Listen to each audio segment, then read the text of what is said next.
जय हिंद दोस्तों, स्वागत है आप सभी का स्वामी विवेकानंद स्टडी क्लासेज भाटपरानी की यूट्यूब चैनल एसवीएन एजुकेशन में। दोस्तों आज हम सभी प्राचीन इतिहास के एक महत्वपूर्ण टॉपिक के बारे में विस्तृत चर्चा करेंगे। टॉपिक का नाम है सिंधु सभ्यता की विशेषता एवं पतन के कारण।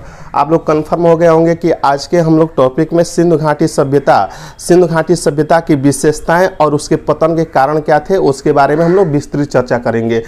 आप लोग जानते होंगे सिंधु घाटी सभ्यता से संबंधित हम 2 वीडियो बना चुके हैं। अपने पहले वीडियो में सिंधु घाटी सभ्यता के बारे में पूरा का पूरा बेसिक जानकारी दे चुके हैं और दूसरे वीडियो में सिंधु घाटी सभ्यता के अंतर्गत जितने भी प्रमुख स्थल थे उन प्रमुख स्थलों की विशेषताएं क्या थी उन विशेषताओं के बारे में पूरी जानकारी दे चुके हैं। और यह सिंधु घाटी सभ्यता से मेरा अंतिम वीडियो है और आप तीनों वीडियो अगर देख लेते हैं तो सिंधु घाटी सभ्यता से कोई भी प्रश्न किसी भी एग्जाम में छूटने वाला नहीं है। ठीक है, तो आइए सिंधु घाटी सभ्यता के विशेषता के बारे में जानेंगे और विशेषता के बाद हम लोग सिंधु घाटी सभ्यता के पतन के कारण क्या थे उसके बारे में जानेंगे।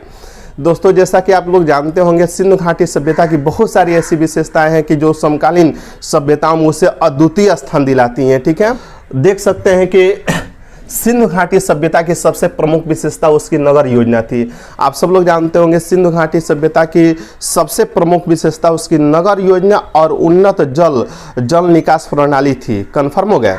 तो आइए हम लोग जानते हैं नगर योजना के बारे में। आप जानते होंगे सिंधु घाटी सभ्यता के अंतर्गत बहुत सारे ऐसे स्थल मिले हैं, जैसे एग्जाम्पल के तौर पे हड़प्पा हो, मोहनजोदड़ो हो, कालीबंगा हो, लोथल हो, रंगपुर हो, तमाम ऐसे स्थल मिले हैं। वहाँ की जो नगर व्यवस्था थी काफ़ी बेहतरीन थी। एग्जाम्पल के तौर पे आप मोहनजोदड़ो को ले लीजिए। मोहनजोदड़ो की जो नगर व्यवस्था थी काफ़ी उन्नत थी, यानी काफ़ी हाईटेक थी। जैसे आप कह सकते हैं कि मोहनजोदड़ो जो स्थल मिला था वो हड़प्पा सभ्यता का सबसे बड़ा स्थलों में से एक था। आप जानते होंगे कि जो मकाने यानी सिंधु घाटी सभ्यता के अंतर्गत जो मकाने बनी होती थी वो आयताकार अवस्था में या वर्गाकार अवस्था में बनी होती थी। ये मकाने चौड़ी सड़कों के किनारे यानी चौड़ी सड़कों के किनारे बनी होती थी या चौड़ी गलियों के किनारे बनी होती थी कि प्रत्येक मकानों के बीच में एक आंगन होता था और उस आंगन के चारों तरफ क्या होते थे, कमरे होते थे। और आप ये भी जानते होंगे उस आंगन के बीचों बीच में प्रत्येक मकान में एक कुआं भी होता था। मकानों के जो दरवाजे थे वो मुख्य सड़कों की तरफ न खुल के पीछे की तरफ खुलते थे। आज से 5000 साल पहले की बात है। 5000 साल पहले कितनी बेहतरीन व्यवस्था थी। ठीक है, अब थोड़ा सा ध्यान दीजिएगा। अब सड़कों के बारे में बता रहे हैं। जो सिंधु घाटी सभ्यता की जो सड़कें थी वो जो मुख्य सड़कें थी वो 10 मीटर तक चौड़ी होती थी। और आप जानते होंगे जो गलियां थी, गलियां भी जो मुख्य सड़कों से जुड़ी हुई गलियां थी वो गलियां भी 4 से 5 मीटर चौड़ी होती थी। आप सिंधु घाटी सभ्यता के जो सड़क होते थे, सड़क एक दूसरे को समकोण पे काटते थे। यानी स्वाभाविक है जब समकोण पे काटेंगे, जब समकोण पे काटेंगे तो एक चौराहा बनेगा, यानी उस चौराहे से 4 दिशा में 4 रास्ते जाते थे जो मुख्य रास्ते होते थे। कन्फर्म हो गए। उन्हीं रास्तों के किनारे, उन्हीं सड़कों के किनारों पर क्या होते थे, मकान आयताकार अवस्था में या वर्गाकार अवस्था में बने होते थे। अब आते हैं उन्नत जल निकास प्रणाली के बारे में। आप जानते होंगे सिंधु घाटी सभ्यता जो बसी थी, जो नगर बसे थे, नगर में जो मकाने थे यानी जो भवन थे, उन मकानों से पानियों को निकलने के लिए नालियाँ बनी होती थी। जो मुख्य सड़कें होती थी, मुख्य सड़कों के किनारे चौड़ी नालियाँ होती थी और चौड़ी नालियों से छोटी छोटी नालियाँ आके जुड़ी होती थी। घरों के जो गंदे पानी होते थे वो नालियों के माध्यम से मुख्य नाली में आते थे और मुख्य नाली गंदे पानी को ले जाके नगर से बाहर गिरा देती थी। और जो सड़कें होती थी 10 मीटर तक चौड़ी होती थी और एक दूसरे को समकोण पे काटती थी। ठीक है, और समकोण पे काटने की व्यवस्था को ही ग्रिड प्रणाली बोलते हैं, ये पूछा जाता है। ठीक है ना। अब आते हैं सिंधु सभ्यता में बड़े बड़े भवन मिले हैं। आप कह सकते हैं सिंधु घाटी सभ्यता के अंतर्गत तमाम स्थलों से जितने भी स्थल मिले हैं उन स्थलों से बड़े बड़े भवन मिले हैं, जिसमें से स्नानागार, अन्नागार, सभा भवन, पुरोहित भवन, श्रमिक भवन आदि हैं। तो थोड़ा सा देख लेते हैं। सिंधु घाटी सभ्यता में जो बड़े बड़े भवन मिले हैं उसमें स्नानागार, अन्नागार तो समझ ही रहे होंगे। अन्नागार मतलब आज के समय में आप अन्न भंडार भी बोल सकते हैं, गोदाम बोल सकते हैं। ठीक है, सभा भवन। सभा भवन मतलब जहाँ पे नगर के लोग इकट्ठा होते होंगे किसी मुद्दे को लेकर, यानी किसी विषय वस्तु को लेकर सभाएं होती होंगी, कन्फर्म हो गए, उसे सभा भवन बोलेंगे। पुरोहित भवन, जो धार्मिक क्रियाकलाप, जो उस समय धार्मिक क्रियाकलाप कराता होगा उसे पुरोहित कहते होंगे। आप पुरोहित के रहने के लिए पुरोहित भवन मिले हैं, ठीक है। श्रमिक भवन, श्रमिक मतलब जो मजदूर होते हैं, जो श्रमिक होते हैं, उनके रहने के लिए या उनके ठहरने के लिए या उनके विश्राम के लिए श्रमिक भवन भी मिले हैं। अब आते हैं, मोहनजोदड़ो का सबसे महत्वपूर्ण सार्वजनिक स्थल विशाल स्नानागार था। जितने भी स्थल मिले हैं उन सभी स्थलों में मोहनजोदड़ो का सबसे महत्वपूर्ण और सार्वजनिक स्थल क्या था? विशाल स्नानागार था। और विशाल स्नानागार आप समझ ही रहे होंगे, आज के ज़माने में इसे स्विमिंग पूल बोल सकते हैं, यानी यहाँ पे सामूहिक स्नान की व्यवस्था होती होगी। विशाल स्नानागार के बारे में हम पिछले वीडियो में भी पूरी जानकारी दे चुके हैं, उसकी लंबाई, चौड़ाई और गहराई कितनी थी, ठीक है। आगे देखिएगा, मोहनजोदड़ो से प्राप्त अन्नागार सिंधु सभ्यता की सबसे बड़ी इमारत थी।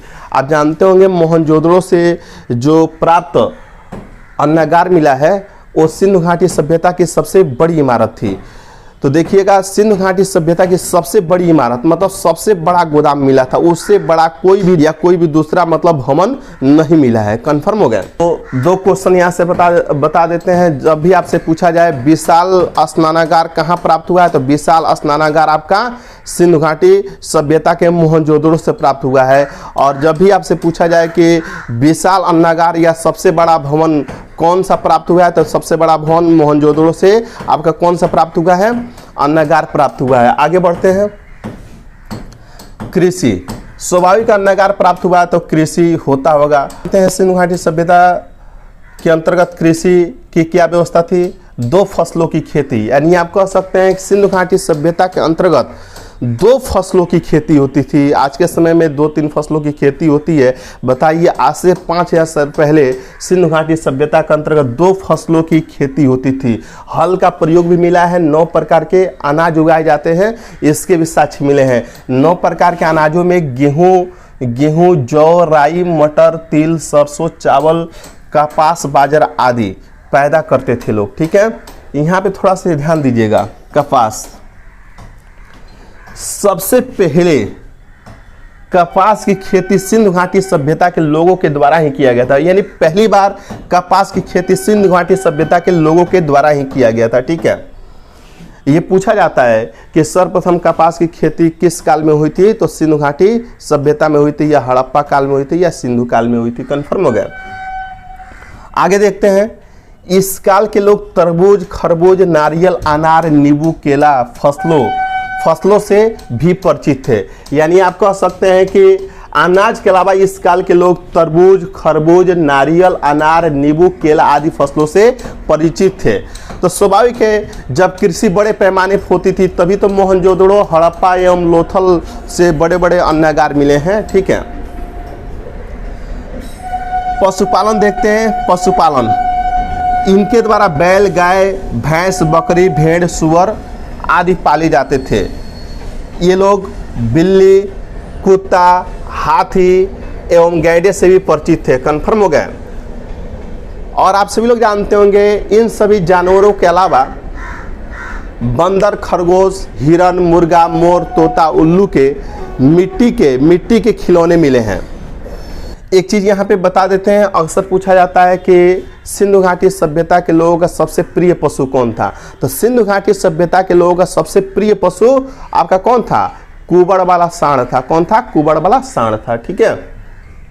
अब आते हैं सिंधु घाटी सभ्यता के व्यापार के बारे में। व्यापार के बारे में जानेंगे, जब विशेषता ही जान रहे हैं तो कृषि के बारे में जानेंगे, पशुपालन के बारे में जानेंगे, व्यापार के बारे में जानेंगे। तो इस सभ्यता के अंतर्गत आंतरिक एवं बाह्य व्यापार दोनों ही विकसित अवस्था में थे। ये बहुत अच्छी बात है, यानी सोचिए कितनी हाईटेक सभ्यता थी। आज के समय में भी आंतरिक और बाह्य व्यापार होते हैं, तो स्वाभाविक है से आज से 5000 साल पहले भी सिंधु घाटी सभ्यता काल में आंतरिक और बाह्य व्यापार होते थे। सबसे पहली चीज़ आंतरिक आपको समझा देते हैं। अगर हम मान लीजिए हमारा देश भारत है, तो भारत में मान लीजिए महाराष्ट्र से दिल्ली, या दिल्ली से चेन्नई, या चेन्नई से कोलकाता, मतलब या कोलकाता से बेंगलुरु, या बेंगलुरु से दिल्ली, या दिल्ली से बेंगलुरु, ठीक है। तो तो भारत के विभिन्न शहरों में व्यापार होना ही क्या कहलाता है? आंतरिक व्यापार। मतलब यहाँ का सामान वहाँ जाएगा, वहाँ का सामान यहाँ पाएगा, ठीक है। तो अपने देश के विभिन्न शहरों के अंदर व्यापार होना ही क्या कहलाता है? आंतरिक व्यापार कहलाता है। और बाह्य व्यापार किसे बोलते हैं? अगर हमारे देश से दूसरे देश के बीच व्यापार होता है उसे क्या बोलते हैं? बाह्य व्यापार बोलते हैं, ठीक है। तो अभी हमारे द्वारा बताया गया है कि इस सभ्यता के अंतर्गत यानी सिंधु घाटी सभ्यता के अंतर्गत आंतरिक एवं बाह्य व्यापार दोनों ही विकसित अवस्था में थे।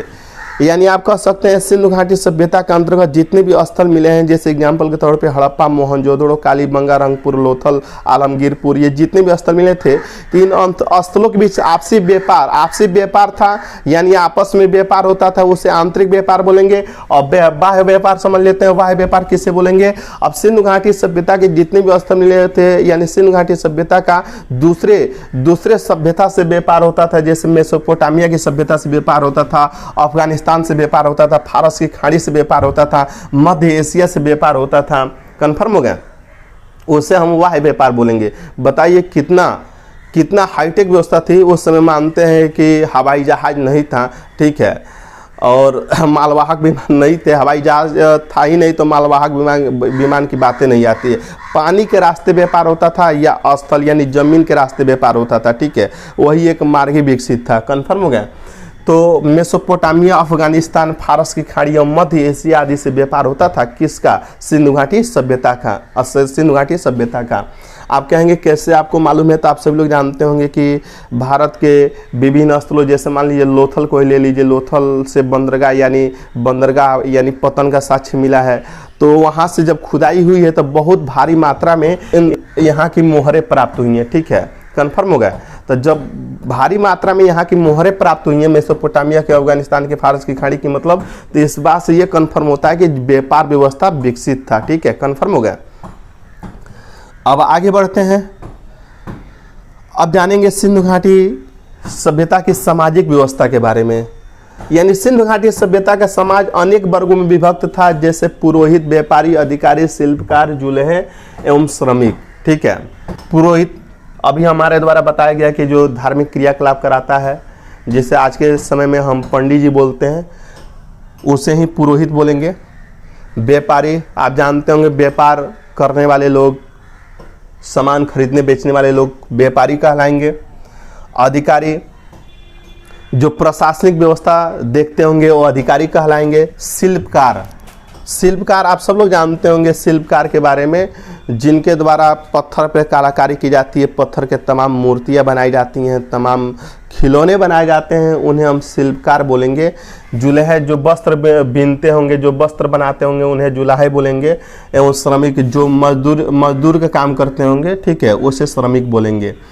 समाज की जो सबसे छोटी इकाई थी, समाज की सबसे छोटी इकाई परंपरागत तौर पर परिवार थी। कन्फर्म हो गए? और देखिएगा सिंधु घाटी सभ्यता का जो परिवार था यानी समाज था, मात्र प्रधान था या मात्र सत्तात्मक था। यानी आप कह सकते हैं कि इसमें ये स्त्री प्रधान समाज था। कन्फर्म हो गया ना? अब आगे बढ़ते हैं। सिंधु घाटी सभ्यता में एक और विशेषता यानी भोजन के बारे में जानेंगे। तो ये बताइए, आप खुद सोचिए, सिंधु घाटी सभ्यता के लोग जो उगाते होंगे उसी को तो खाते होंगे।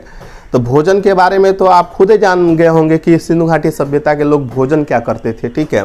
तो देखिए अभी हम फसलों के बारे में बताएं कि 9 तरह के फसलों का ये उत्पादन करते थे। स्वाभाविक है इन्हीं फसलों में से कुछ फसलें ये लोग खाते होंगे भोजन के रूप में, ठीक है।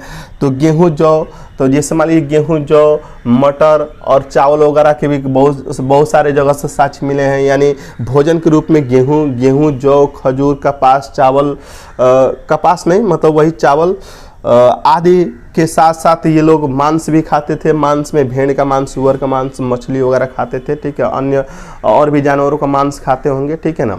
यानी आप कह सकते हैं कि सिंधु घाटी सभ्यता के लोग शाकाहारी और मांसाहारी दोनों थे, ठीक है। सिंधु घाटी सभ्यता के बर्तन के बारे में जानते हैं। तो जैसे मान लीजिए आज के समय में तो भाई स्टील के बर्तन ही प्रयोग होते हैं और चीनी मिट्टी के बर्तन प्रयोग होते हैं, स्वाभाविक है। तो स्वाभाविक है उस समय बर्तन में मिट्टी तथा धातु के बर्तन, यानी आप जानते होंगे धातु में मतलब भाई तांबा था, आप जानते ही होंगे, टीन था, तो उस समय जो बर्तन उन लोगों के द्वारा प्रयोग में होता था, मिट्टी के बर्तन होते थे और धातु के बर्तन होते थे। बर्तन में थाली नुमा होता था, मटका नुमा होता था, कढ़ाई नुमा होता था, चम्मच नुमा होता था, प्लेट नुमा होता था। मतलब जो भी उनके लिए जिस प्रकार के बर्तन की ज़रूरत थी उस प्रकार के बर्तन ये मिट्टी और धातु से बना लेते थे। कन्फर्म हो गया। वस्त्र के बारे में जानते हैं। सिंधु घाटी सभ्यता के लोग सूती वस्त्रों का भी प्रयोग करते थे, ऊनी वस्त्रों का भी प्रयोग करते थे।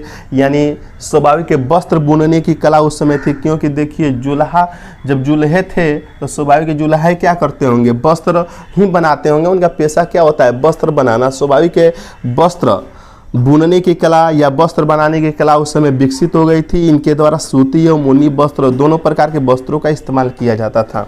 सजने संवरने के लिए आप जानते होंगे आज के समय में सजने संवरने के लिए तमाम क्रीम पाउडर और गहनों आभूषण का प्रयोग होता है ना, उसी प्रकार उस समय सिंधु घाटी सभ्यता के लोग सजने संवरने के लिए आभूषण का प्रयोग करते थे। आभूषण में कंठार, कर्णफूल, छल्ले, चूड़िया, पाजेब आभूषण मतलब मिले हैं। खुदाई के दौरान ये सारे आभूषण मिले हैं। तो स्वाभाविक है इस चीज़ से ये कन्फर्म हो जाता है कि उस समय के लोग सजने संवरने के लिए कंठार आप लोग देखे होंगे। पहले गाँव में लोग, पुराने समय के लोग, आप तो बचे नहीं इधर यूपी में, मतलब पहनते थे। आज भी राजस्थान के तरफ जाएंगे तो महिलाएं कंठहार पहनती हैं। ठीक है, कर्णफूल जैसे मान लीजिए, हमको तो आइडिया नहीं है लेकिन टपस वगैरह बोला जाता है। छल्ले, चूड़िया तो सब लोग जानते हो। पाजेब भी जानते होंगे। शादी विवाह का मौसम चल रहा है, तमाम लोगों के घर पाजेब, भले महिलाएं पहनती नहीं है लेकिन खरीदवा के रख लेती हैं। ठीक है, पाजेब आभूषण मिले हैं। ठीक है ना। खेल में देखते हैं। खेल में पासे का खेल, एक क्वेश्चन पूछा जाता है कि पासे का खेल किस काल में विकसित हुआ था। तो पासे का खेल सिंधु घाटी सभ्यता काल में ही विकसित हुआ था। यानी खेल में लोग पासे का खेल खेलते थे। मतलब ये मनोरंजन के सारे साधन थे। नृत्य यानी डांस भी करते थे। संगीत मतलब अब जो भी उन लोगों का भाषा विकसित था, अपने भाषा में वो लोग गाते भी थे। ठीक है, शिकार भी इनके मनोरंजन का साधन था। पशुओं की लड़ाई भी इनके मनोरंजन का साधन था। ये पशुओं की लड़ाई में सबसे ज़्यादा मुर्गों की लड़ाई होती थी। ठीक है, तो ये सारे इनके मनोरंजन के और खेल के साधन थे। कन्फर्म हो गए। कला एवं शिल्प, धातु की बनी मूर्तियाँ। स्वाभाविक खुदाई के दौरान धातु की बनी हुई मूर्तियाँ मिली हैं। धातु की बनी हुई मूर्तियों में मूर्तियाँ मोहनजोदड़ो, लोथल, कालीबंगा से प्राप्त हुई हैं। जिसमें सबसे प्रमुख मूर्ति क्या है, कांसे की जो नृत्य करती हुई मूर्ति है। कांसे की नृत्य करती हुई मूर्ति कहाँ से प्राप्त हुई है, तो मोहनजोदड़ो से प्राप्त हुई। वैसे तो धातु के बहुत सारे मूर्ति और खिलौने मिले हैं, लेकिन एक सबसे महत्वपूर्ण मूर्ति मिली है। कांसे की नृत्य करती हुई मूर्ति कहाँ से मिली है, तो सिंधु घाटी सभ्यता के मोहनजोदड़ो स्थल से मिली है। ये बहुत पूछा जाता है तो इसको ध्यान दीजिएगा। ठीक है ना। अब हम लिपि के बारे में आते हैं। लिपि के बारे में आप सब लोग जानते होंगे कि सिंधु घाटी सभ्यता की लिपि भाव चित्रात्मक मिली है। सिंधु घाटी सभ्यता की लिपि कैसी मिली है, भाव चित्रात्मक मिली है, जो अभी तक किसी भी इतिहासकार या विद्वान के द्वारा पढ़ी नहीं जा सकी है। अगर सोचिए थोड़ा सा, सिंधु घाटी सभ्यता की लिपि अगर अभी तक पढ़ी नहीं गई है, आगे उसको पढ़ लिया जाता है किसी विद्वान के द्वारा, तो सिंधु घाटी सभ्यता से संबंधित बहुत सारी चीज़ें चौंकाने वाली मिलेंगी। और हमें लगता है कि जो हम लोग सिंधु घाटी सभ्यता के बारे में पढ़ते हैं, ठीक है, उसमें और भी कुछ चीज़ें जुड़ जाएंगी या उसमें बहुत सारी चीज़ें परिवर्तित हो जाएंगी। तो सिंधु घाटी सभ्यता की लिपि भाव चित्रात्मक मिली है, जो दाएं से बाएं और फिर बाएं से दाएं हुई पाई गई है। हम लोग लिखते हैं, जैसे हम लोग लिखते हैं तो किधर से किधर लिखते हैं, बाएं से दाएं लिखते हैं, और फिर बाएं से दाएं एक लाइन कंप्लीट हो जाता है तो फिर दूसरे लाइन में बाएं से दाएं लिखते हैं। लेकिन सिंधु घाटी सभ्यता की लिपि आपके कैसे मिली है, दाएं से बाएं मिली है, दाएं से बाएं, फिर बाएं से दाएं, फिर दाएं से बाएं, फिर बाएं से दाएं, इस प्रकार की मिली है। ठीक है, और कैसी मिली है, भाव चित्रात्मक मिली है। उसके प्रत्येक अक्षर किसी ध्वनि या वस्तु के क्या है, सूचक हैं। सिंधु घाटी सभ्यता के प्रत्येक अक्षर किसी ध्वनि या वस्तु के सूचक हैं। जैसे मान लीजिए अगर कोई अक्षर ही लिखा गया तो अक्षर किसी न किसी ध्वनि का बोध कराता है। जैसे मान लीजिए जैसे कोई अक्षर कोई बुला रहा है हमको, ठीक है, और या कोई अक्षर ऐसा बनाया गया है जैसे वो वस्तु का बोध कराता है। जैसे रोटी है तो रोटी नुमा वो बना दिया गया है। कन्फर्म हो गया। जैसे मान लीजिए बैल है तो बैल का फिगर नुमा उसका आरेख बना दिया गया, जिससे वो बैल को ही दर्शाता है। ठीक है ना, कंफर्म हो गया। धार्मिक स्थिति, इस सभ्यता के लोग मानव, पशु तथा वृक्ष तीनों रूपों में ईश्वर की उपासना करते थे। देखिए कितनी अच्छी बात है, इस सभ्यता के लोग मानव, पशु तथा वृक्ष तीनों रूपों में ईश्वर की उपासना करते थे। इनका मानना यह था कि मानव में भी, पशु में भी, वृक्ष में, मतलब तीनों में ईश्वर इसमें मात्र देवी एवं पशुपति शिव की उपासना मुख्य था। ये क्वेश्चन पूछा जाता है, सिंधु घाटी सभ्यता के लोग किसकी उपासना करते थे? तो मात्र देवी एवं पशुपति शिव की उपासना क्या था? मुख्य था। ठीक है, अब हम लोग का अंतिम टॉपिक है सिंधु घाटी सभ्यता के पतन का कारण। यही है, देखिए पतन का कारण नहीं है, इसको जान लेंगे तो हम लोग का पूरा आज सिंधु घाटी सभ्यता समाप्त हो जाएगा। हम उम्मीद करते हैं कि आप लोग तीनों वीडियो सिंधु घाटी सभ्यता संबंधित तीनों वीडियो देख लीजिएगा, अपना नोट्स बना लीजिएगा। फिर अगले क्लास में हम वैदिक सभ्यता से पढ़ाएंगे। तो पहले देख लेते हैं इसको। सिंधु घाटी सभ्यता के पतन के लिए कोई एक कारक उत्तरदायी नहीं था।